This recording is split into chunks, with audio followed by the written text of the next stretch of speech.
찬양해 겸손하게 우리 무릎 꿇고 주 이름 앞에 영광 돌리세 모두 절하세 독생자 예수 주님께 찬양 드리리 모든 영광과 존귀와 능력 받으소서 받으소서 영광과 존귀와 능력 받으소서 받으소서 그리스도 살아계신 하나님 모든 영광과 존귀와 능력 받으소서 받으소서 그리스도 살아계신 하나님. 샬롬. 오늘 우리에게 주신 하나님 말씀은 갈라디아서 1장 4절 5절입니다. 우리 한 목소리로 같이 읽겠습니다. 그리스도께서 하나님 곧 우리 아버지의 뜻을 따라 이 악한 세대에서 우리를 건지시려고 우리 죄를 대속하기 위하여 자기 몸을 주셨으니 영광이 그에게 세세토록 있을지어다. 아멘. 로마서 1장 16절에는 내가 복음을 부끄러워하지 아니하나니 라는 말씀이 있습니다. 이 말을 역으로 해보자면 내가 복음을 부끄러워할 수도 있다라는 의미가 담겨져 있는 겁니다. 복음을 부끄러워할 수도 있지만 나는 복음을 부끄러워하지 않겠다라는 이런 말이 성립되는 거죠. 자, 복음을 부끄러워한다. 여러분 어떻게 생각하십니까?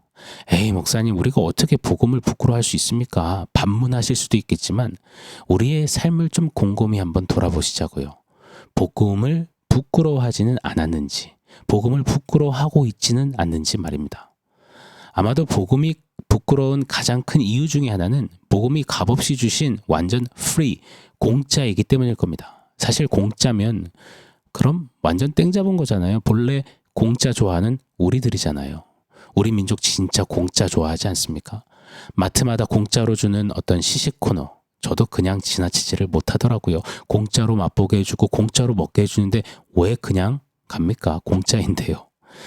근데 여러분 공짜는 양잿물도 마신다라는 시대는 이제 역사의 뒤안길로 사라진 것 같습니다. 공짜를 좋아하면서도 공짜는 값이 싸다 라는 인식이 은연중에 배어 있는 듯합니다. 사람들은 공짜를 내가 취하면 내가 공짜처럼 똑같이 값이 싼 공짜 같은 존재로 여겨질까 매우 크게 의식하는 듯합니다. 가령 지나가다가 누가 1,000원을 휙 하고 주었습니다. 여러분 어떻게 받으시겠습니까? 어느 실험 영상을 보니까요. 1,000원, 5,000원, 심지어 10,000원도 이 툭 건네면 선뜻 거의 안 받더라고요. 반응이 다양하더라고요. 어떤 사람은 아예 눈길조차도 안 주고요. 어떤 사람은 뭐냐고 되레 화를 내기도 합니다. 어떤 사람은 피하듯 도망가기도 해요. 5만 원짜리를 툭 건네면요. 조금 고민하는 반응들이 보입니다. 안 받는 분도 많지만 이걸 왜 주느냐고 묻는 분들이 대부분입니다. 그리고 받아가시는 분들도 꽤 많이 있더군요. 잘 보세요. 이게 우리들의 심리라 믿습니다. 툭 던진 1,000원짜리를 넙죽 받으면 내가 1,000원짜리처럼 여겨질까봐 싫은 겁니다. 5,000원, 10,000원 정도까지도 내 자존심이 허락을 안 하는 겁니다. 예를 들어서 우리 집 아이가 꼬깃꼬깃한 1,000원짜리를 집에 들고 와서는 엄마 나 이거 누가 줘서 받아왔어 자랑하면요. 야 인서가 가서 손 닦아. 네가 거지도 아닌데 이걸 왜 받아와. 다시 이런 거 받아오지 말라고 야단치기도 훈계하기도 합니다.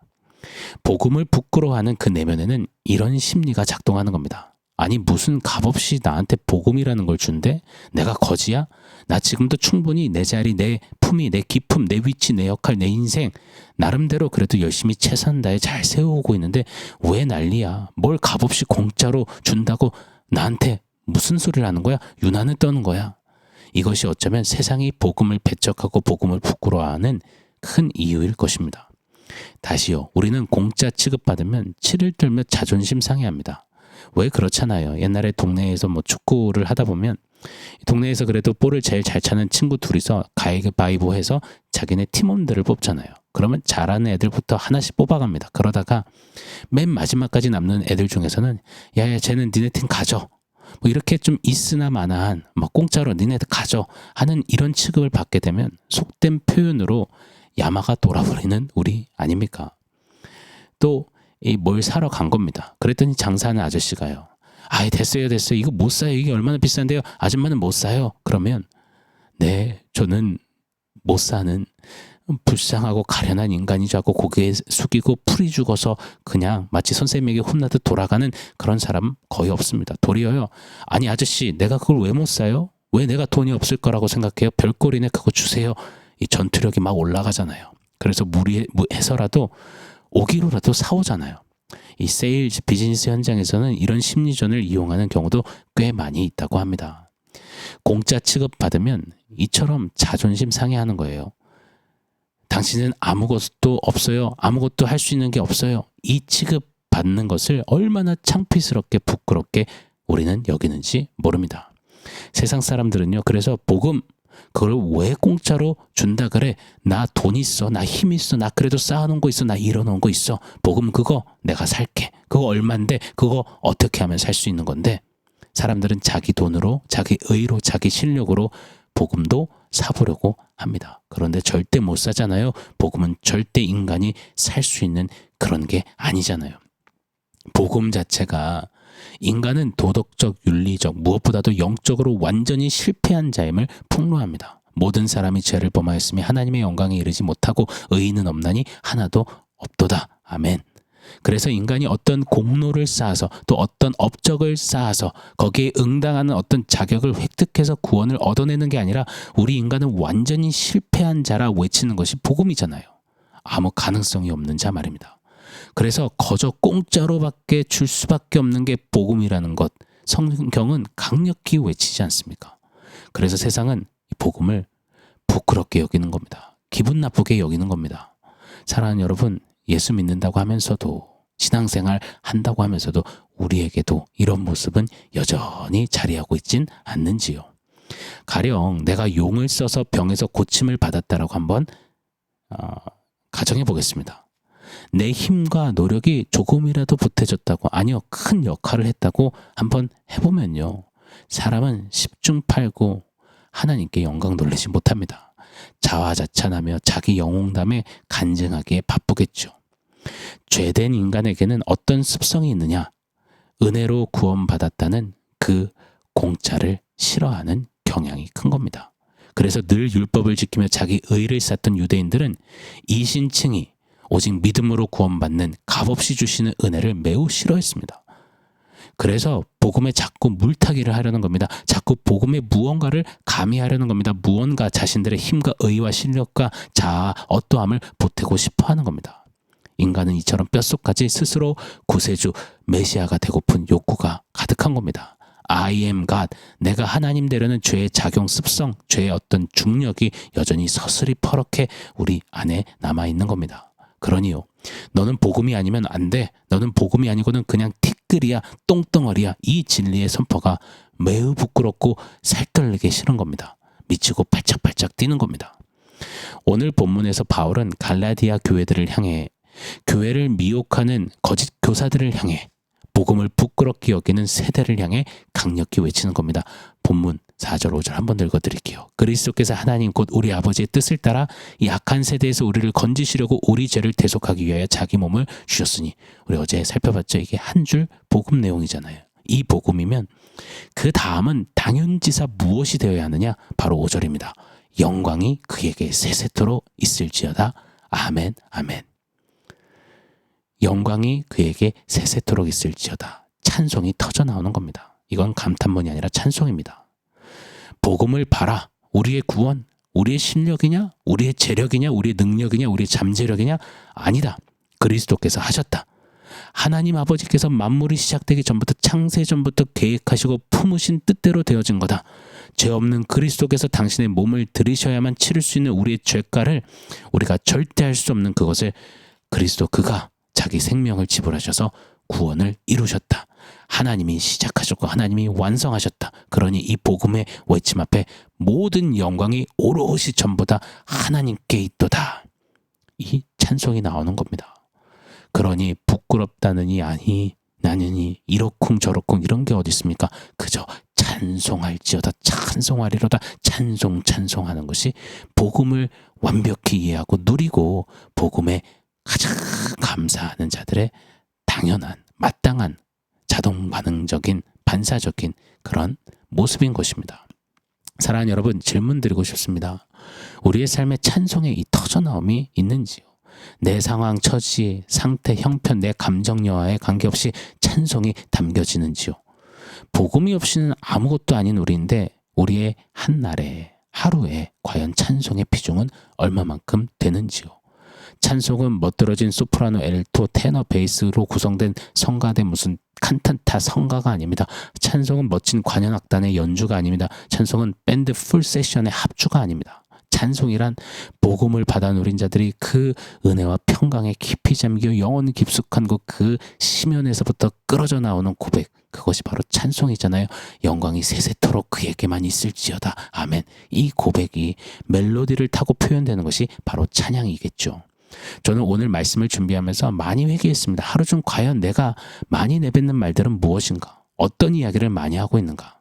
쭉 늘려보니 목양 이야기, 신방 이야기, 교회의 이모저모 이야기, 성도님들을 위한 어떤 기도 말들, 제목들, 또 가정의 이야기, 가정 안의 자녀 이야기, 뭐 필요하죠, 좋지요. 그런데 영광이 그에게 세세토록 있을지어다. 아멘, 아멘. 이 찬송이 매일 나의 삶의 고백들 안에 많이 줄었구나 하는 그 현타가 묵상 속에 많이 들었습니다. 찬송을 잃어버려서는 안 되겠구나. 찬송이야말로 성도가 성도로 살아가고 있는지에 대한, 복음을 정말 누리고 있는지에 대한 가장 강력한 지표요 바로미터이구나 깨닫게 됩니다. 복음의 사람들이여, 값없이 은혜로 복음을 받아 누린 복음의 최고 수혜자들이여, 오늘 바울과 같이 영광이 그에게 세세토록 있을지어다. 아멘. 이 찬송이 더욱더 매일매일 더 진하게 가득 터져나오는 우리의 삶이 되기를 예수 이름으로 축원합니다. 아멘.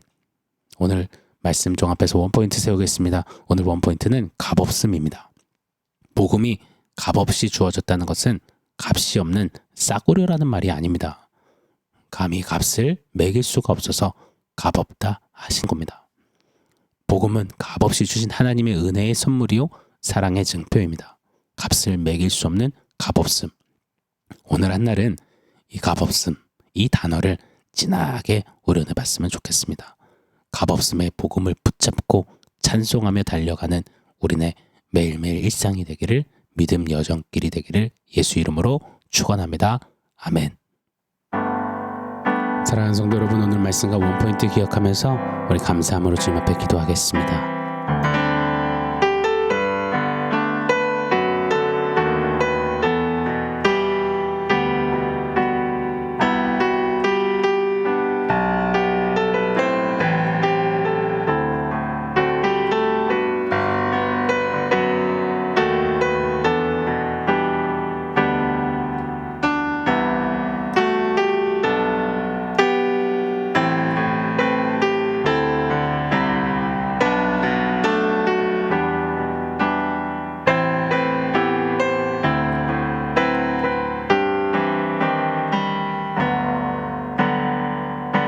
하나님, 값없는 복음의 은혜를 아무 자격도 이유도 없는 티끌 같은 자에게 부어주셔서 감사합니다. 그럼에도 불구하고 복음을 여전히 내가 하나님 되려는 그 죄성에 사로잡힌 채 부끄러워했던 그 자리들을 회개합니다. 복음을 부끄러워하지 아니하고 복음의 최고 수혜자답게 바울처럼 영광이 세세토록 그에게 있을지로다. 아멘 아멘 찬송하며 주님 부르시는 그날까지 복음을 자랑하고 복음을 노래하고 복음을 외치고 복음으로 살고 살리는 우리들의 삶이 될 수 있도록 주님 말씀대로 일하여 주시옵소서. 값없는 은혜 고맙습니다. 값없는 은혜로 더욱 진하게 주님 앞에 살겠습니다. 예수님의 이름으로 기도합니다. 아멘.